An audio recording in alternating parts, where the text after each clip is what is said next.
Hello বন্ধুরা, আমরা তো বিকেলে চায়ের সাথে অনেক কিছুই খেয়ে থাকি, কিন্তু একবার স্ন্যাক্স রেসিপি বানিয়ে দেখো, সত্যি বলছি ভীষণ ভালো লাগে খেতে। খুব কম সময়ে হয়ে যায় আর খেতে কিন্তু দারুণ। তো চলো রেসিপিটা শুরু করা যাক, আশা করি তোমাদের অনেক ভালো লাগবে। তো বন্ধুরা দেখো, রেসিপিটি বানানোর জন্য এখানে আমি ময়দা নিয়েছি। আমি এখানে 1.5 বাটির মতন ময়দা নিয়েছি। তোমরা চাইলে কিন্তু ময়দার পরিমাণটা কম বেশি করে নিতে পারো। তারপরে দেখো, এখানে দিলাম সামান্য পরিমাণ লবণ, দিয়ে দেবো 1/2 চামচের মতো আজওয়ান। তারপর দেবো চিনি, আমি এখানে 1.5 চামচের মতো চিনি গুঁড়ো করে দিয়েছি। এরপর সবশেষে দেবো সাদা তেল, আমি এখানে 2 চামচের মতো সাদা তেল দিয়েছি। দিয়ে এখন খুব ভালো করে এটাকে ময়াম দিয়ে নিতে হবে। আর বন্ধুরা, তোমাদের যদি আমার রেসিপিগুলো ভালো লেগে থাকে তো প্লিজ একটা লাইক, কমেন্ট, শেয়ার আর সাবস্ক্রাইব করে তোমরা আমার পাশে থেকে যেও। আর পাশে থাকা বেল বাটনটা প্রেস করে দিও, যাতে যখনই আমি পোস্ট করব তোমাদের কাছে সবার প্রথমে পৌঁছে যায়। তো দেখতেই পাচ্ছ, ময়ামটা কিন্তু খুব ভালো করে আমি দিয়েছি।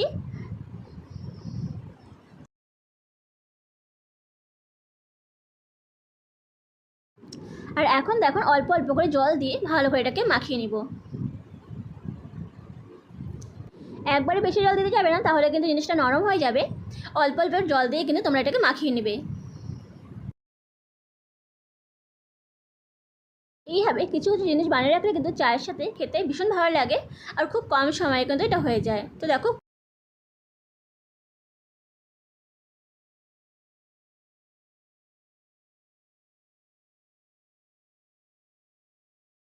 দেখো, ময়দার ডোটা কিন্তু আমি খুব ভালো করে মাখিয়ে নিয়েছি। আর এটা নরম হয়েছে। এখন আমি 10 মিনিট এটাকে রেস্টে রেখে দিব। তো দেখো, 10 মিনিট পরে ফিরে আসলাম। আর দেখতেই পাচ্ছ, অনেকটাই কিন্তু এটা নরম হয়েছে। তাই কিন্তু আমি আরেকটু পরিমাণ ময়দা দিয়ে এটাকে আবার একটু ভালো করে মাখিয়ে নিব।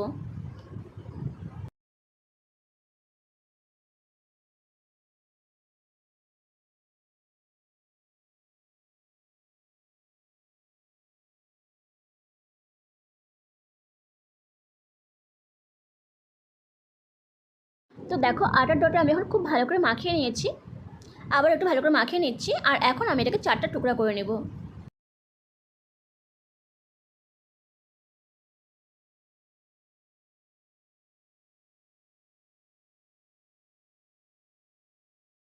তো দেখো, 4টা টুকরা আমি করে নিয়েছি। আর এখন এটাকে খুব ভালো করে গুলি করে নেব।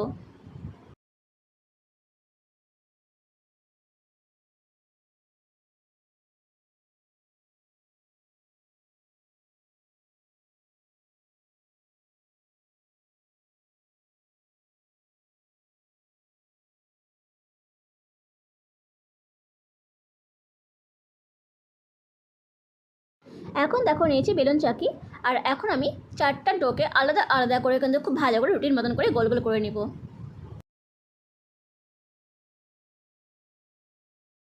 অল্প পরিমাণ তেল দিয়ে এটাকে ভালো করে বেলে নেবে, তাহলে কিন্তু বেলতে খুব সুবিধা হবে। তো দেখো, একটা কিন্তু বেলা হয়ে গেছে।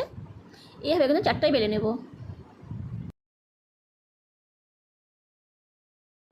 আর দেখো, বেলার সময় কিন্তু আমি অল্প একটু ওর উপরে সাদা তেল দিয়ে দিচ্ছি, তাহলে কিন্তু বেলতে অনেকটা সুবিধা হবে।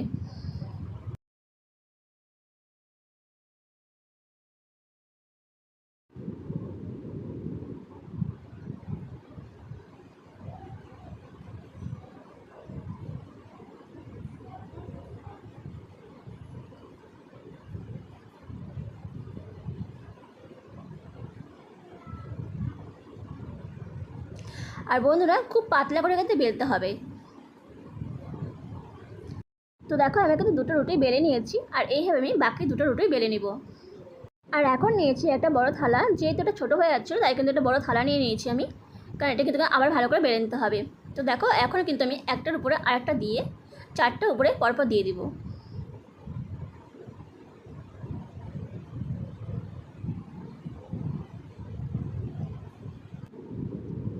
তো দেখো, 4টা সুন্দর করে দিয়ে দিয়েছি। আর একটু ছড়িয়ে নিয়ে আবারও খুব ভালো করে পাতলা করে বেলে নেব। যতটা পাতলা সম্ভব তোমরা কিন্তু ততটা পাতলা করে এটাকে বেলে নেবে। তো দেখো, 4টা রুটিকে আমি খুব সুন্দর করে বেলে নিয়েছি। এখন দেখো, সুন্দর করে কেটে নেব। যতটা পারবে টুকরো করে কেটে নেবে।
তো দেখো এখানে কিন্তু বেশ অনেকগুলো টুকরো হয়েছে আর দেখতেও কিন্তু বেশ সুন্দর লাগছে।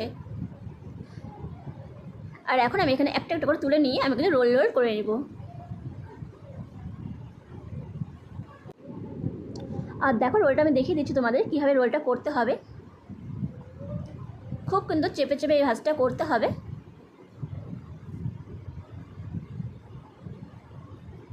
তো দেখো হয়ে গেল, উপর দিয়ে আরেকটু আমি ডলে নেব, তাহলে কিন্তু এটা পুরোপুরি সেট হয়ে যাবে। ও অনেকটা হয় না তুমি। তো দেখো তোমাদের আমি আরেকটা করে দেখাচ্ছি। খুব সহজেই কিন্তু এটা হয়ে যায়, দেখতেই পারছো। আর দেখতে কিন্তু বেশ সুন্দর লাগছে। এইভাবে কিন্তু আমি বাকিগুলো করে নেব।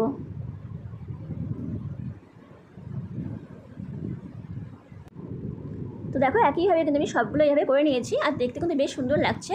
আর এখন নিয়েছি এটা ফ্রাই প্যান, আর এর মধ্যে আমি দিব সাদা তেল। তেলের পরিমাণটা অবশ্যই কিন্তু একটু বেশি দিতে হবে। তো দেখো তেল দেওয়া হয়ে গেছে, এখন একটু ভালো করে গরম করে নিতে হবে তেলটাকে। তেলটা গরম হয়ে গেছে, এখন এখানে আমি একটা একটা করে দিয়ে দিব। আর বন্ধুরা ভাজার সময় অবশ্যই কিন্তু মাথায় রাখতে হবে গ্যাসের ফ্লেমটাকে একদম লোতে রেখে কিন্তু ভাজবে, নাহলে কিন্তু উপরটা পড়ে যাবে আর ভিতরটা কিন্তু কাঁচাই থেকে যাবে।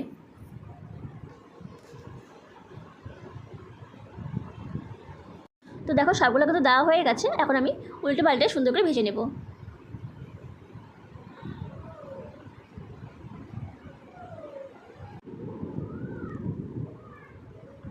তো দেখো অনেকটা কিন্তু লাল লাল হয়েছে, আর একটু ভালো করে লাল লাল করে নিতে হবে, তাহলে কিন্তু মুচমুচে হবে আর খেতেও ভালো লাগবে।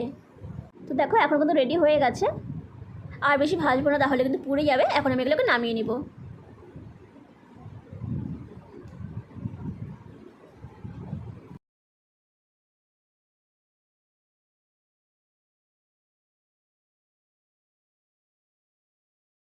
তো দেখো সবগুলো নামিয়ে নিয়েছি, আর এইভাবে আমি বাকিগুলো ভেজে নেব। তো দেখো তৈরি হয়ে গেছে আমাদের স্ন্যাক্স রেসিপি। দেখতে কিন্তু বেশ ভালো লাগছে আর খেতেও কিন্তু ভীষণ ভালো হয়েছিল। তো বন্ধুরা রেসিপিটা কেমন লাগলো অবশ্যই জানাবে, আর যদি ভালো লাগে থাকে তো প্লিজ একটা লাইক, কমেন্ট, শেয়ার আর সাবস্ক্রাইব করে তোমরা আমার পাশে থেকে যেও। আর পাশে থাকা বেল বাটনটা প্রেস করে দিও, যাতে যখনই আমি পোস্ট করব তোমাদের কাছে সবার প্রথমে পৌঁছে যায়।